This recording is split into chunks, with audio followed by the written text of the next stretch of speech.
does lead him to also argue for politics, argue that some countries are better than others. At the time that I was in college, a lot of colleges did not really focus on Hegel. I was lucky. Remember, I said Dr. Rayukas was my professor. But there were a lot of American universities that didn't focus on Hegel because there was still a conception that Hegel's philosophy had something to do with the Third Reich. Actually, that was wrong. When we do study the Third Reich today, Hitler and the Third Reich, well, what we see is they had an official philosopher of the Reich, and that was Heidegger. So we'll look at that when we get towards the very, very end of the class, Heidegger, and Hannah Arendt. But Heidegger was the official philosopher of the Third Reich, at least for 1.5 years. He was the head of the university system, which he thought of as the third Waffen of the Third Reich, the third weapon. You know, you had the army, and you had the Air Force, and you had the university. And he was the head of that. And he thought, I think, in the same way that Steve Bannon thinks he can philosophically control Trump, Heidegger thought he could philosophically control Hitler. And the reason he fled and spent the rest of the war in Totenberg.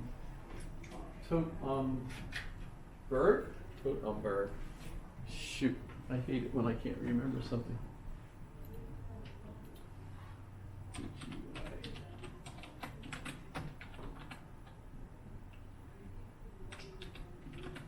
I'm not. Toten. Well, there you go. So there's that's where he fled to get away. And he lived there till the end of the war and was arrested and jailed for a while because of his connection to the Nazis. And that's Heidegger. But then he was released and he went back to teaching. And he taught until he died. So that's cool. But so, and by the way, they also had, a lot of people think that Richard Wagner is the musician or the composer associated with the Third Reich, and he was the favorite of Hitler. Hitler loved going to the Ringed Cycle, and he said to the, if you go to Götterdämmerung, that's a 6-hour opera, 100 times. He said he boasted that he went and listened to it 100 times.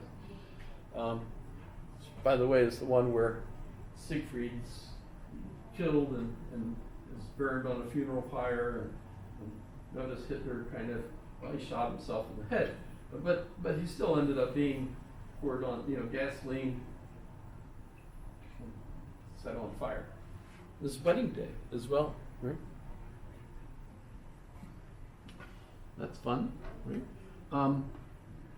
But there is a composer of the Reich, and that is Karl Orff and Carmina Burana, which I hear on the radio all the time. Everybody likes Karl Orff's music.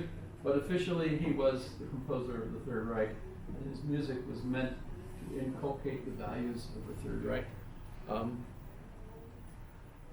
I've heard it performed in the PAC, by the way, which is kind of, that's just one particular. Should I play some of it? Of course, I'm going to get a commercial. That's so hateful. Another commercial. Zwei commercial. Neue Banketo.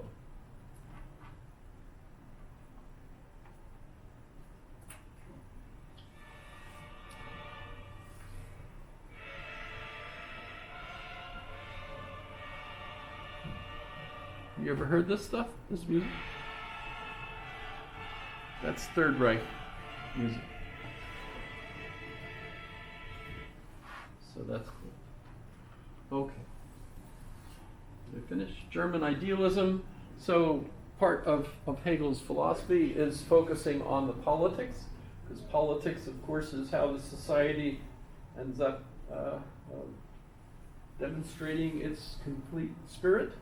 And he did think of the German state as the best possible state. However, he predicted that the advance of freedom, and he is also considered the philosopher of freedom, because there is an end of history, a goal that history seems to have, and that goal is freedom. More and more freedom develops. By the way, it neatly ties into physics, where the universe is supposed to be moving towards entropy, into the cool. Basically, everything is going to eventually break down. And if you think, wait a minute, look at how life keeps on going. We keep surviving. We've got ways of adapting so that we keep on doing better and better. It's interesting in Dorian Sagan's book, Into the Cool, that the more efficient we are in creating things and using technologies to develop things, the faster we increase the tempo of entropy. Global warming, right? Think of it. We're destroying the earth with all these things. So that's just interesting. It ties in beautifully. And remember, we do have world historic heroes and peoples, and they're the decisive forces of history. So there is spirit in history. Human progress is about developing the self-consciousness of the universal itself. And the state is the end of history, the embodiment of reason. Philosophy is its own time raised to the level of thought. What is philosophy? Well, at any one time, what the philosophers are all arguing, that seems to be the furthest progress of thought at the time. And the state is the end of history. The mind of God is actual only via the minds of his creations, which serve as its vehicle. It is as bearers of this developing self-consciousness of God that those finitely embodied inhabitants of the universe, ourselves, can be such finite infinites. I don't want to go. There we go. So John Stuart Mill. Finally, get to John Stuart Mill. We can look at John Stuart Mill. Notice he's born in 1806, dies 1873. Just out of interest, other folks thinking of Lincoln.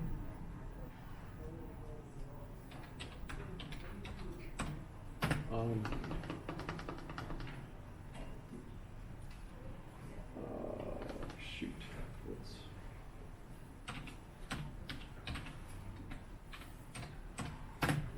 And who's the third one? It was the third one that were all born almost the same day.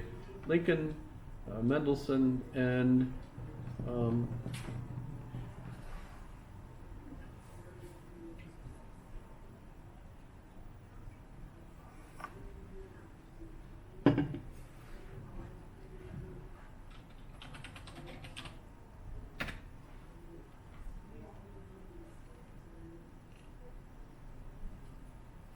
well, February we celebrate their birthdays, right? Oh, and Darwin.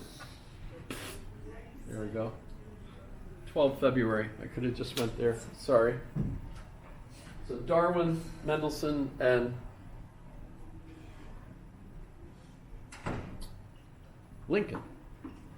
It's just curious. But I mean, you could tell this because every year some people celebrate Charles Darwin Day. We call it Darwin Day, and you'll even here in town you'll see celebrations of some sort or another on Darwin Day. And at the same time, there's a conflict because we have the Lincoln birthday celebration on the same day, and they're not usually the same groups of people that celebrate Lincoln's birthday and Darwin's Day. But you had that dilemma of going to two of them, maybe you could go to both celebrations somehow. But so, John Stuart Mill, he really does have a lump on his head. Every picture I've seen of him, he's got this weird lump there. I don't know what it is. Never asked, actually. I don't know what it is. However, he was raised by his father, educated by his father, as opposed to going to any public school system. And his father was a real serious taskmaster, walked with him every day, going over the things he was supposed to memorize from the day before. And his father was a good friend of Jeremy Bentham. Who's this guy? I don't know if I mentioned Jeremy Bentham. Jeremy Bentham is officially the inventor of utilitarianism. Utilitarianism. And the main principle of that, the fundamental axiom of that, is that it is the greatest happiness of the greatest number that is the measure of right and wrong. And if you think of it, this whole milieu, they're all dealing with this kind of Hegelian progress or evolution. Hegel never called it evolution, but evolution is just kind of an English word for the whole movement motif that's associated with not only Hegel but Schelling and the Weimar group, Goethe, the whole bunch of them are all into this. Also Humboldt, I haven't mentioned Humboldt enough really. Wilhelm Humboldt was one, and the other one was there's two Humboldt brothers. The Humboldt University in Berlin is named in their honor, but the one Humboldt is the one who invented nature, realized that the entire world's weather systems and tidal systems and the way different plants grow at different heights and so on are all interrelated. Fantastic book, by the way, by Andrea Wolf. And that's The Invention of Nature. Alexander von Humboldt. The Invention of Nature. Excellent, excellent book, by the way. She's also the one that wrote Magnificent Rebels. And Humboldt, both Humboldts were actually part of those Magnificent Rebels, so that kind of follows along with that. But Jeremy Bentham is the social reformer, inventor of utilitarianism, and still with us, by the way, even though he was born, what was he born?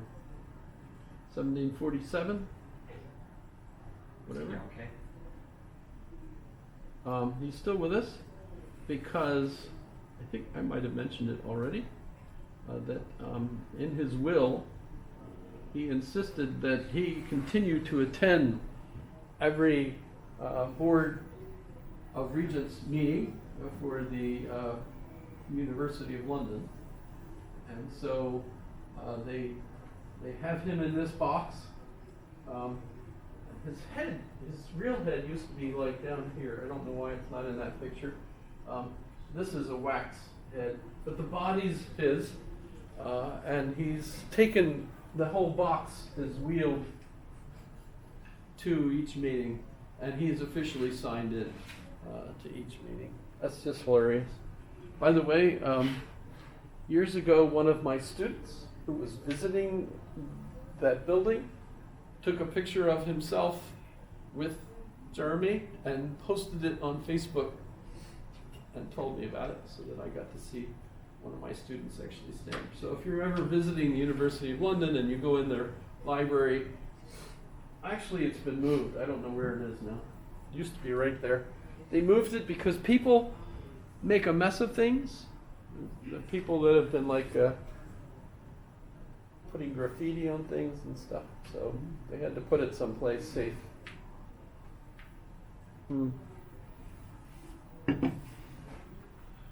He gives us, by the way, the hedonistic calculus. hedonistic calculus. What is a hedonistic calculus?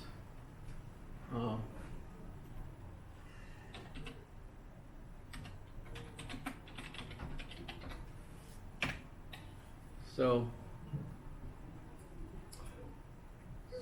what we have to do is figure out what the right thing to do is. So we have to figure out how much happiness does something create. So we have to have some scientific way of measuring happiness. Seems pretty silly, actually, the more you think about it. I have to admit, I think I mentioned Sam Harris in his TED Talk. He actually argues for something very similar. So he's clearly a utilitarian, arguing the same point. So this is an evolutionary type of ethics, because since progress continues, we keep coming up with better and better explanations of what the right thing to do is, that we ought to have some kind of a method where we can calculate what the best thing to do is. So that's fun.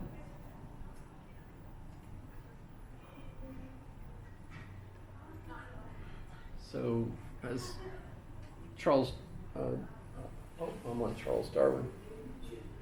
Get back to Mill. Notice they're contemporaries. In fact, Charles Darwin's book, the something of the species. Shoot, I can't remember.